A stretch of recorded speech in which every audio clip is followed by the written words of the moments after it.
Öksandiki samu Manga aytkan sözüm camı Vay xenem öksandiki samu İsmail Akın degen qasыңda? İsmailcan disler.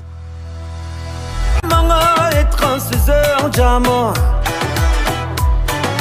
Tutup bakın yüreğini diye Gönlümde men bamı diye gönlümde ben bamı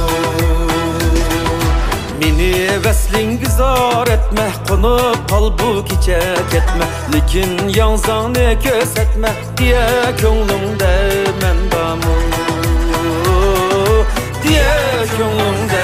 ben bamı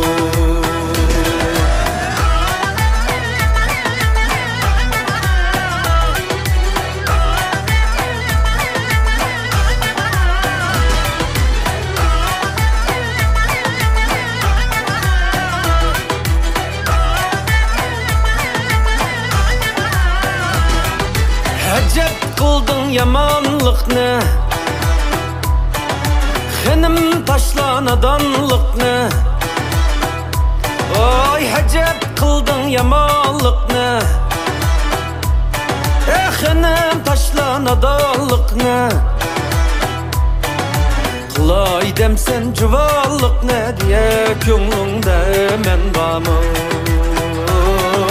diye Gönlümde men bamı G'ribqa o'xshidi halim tugab bo'ldi mening barim kelib qo'yaydi bir yarim diye ko'nglimda men bamı diye ko'nglimda men bamı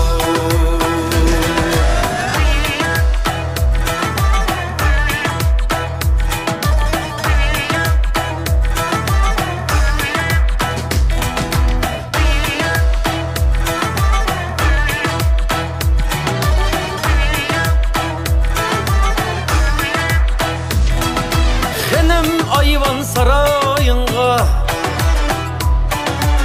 Şenme gül çırayınga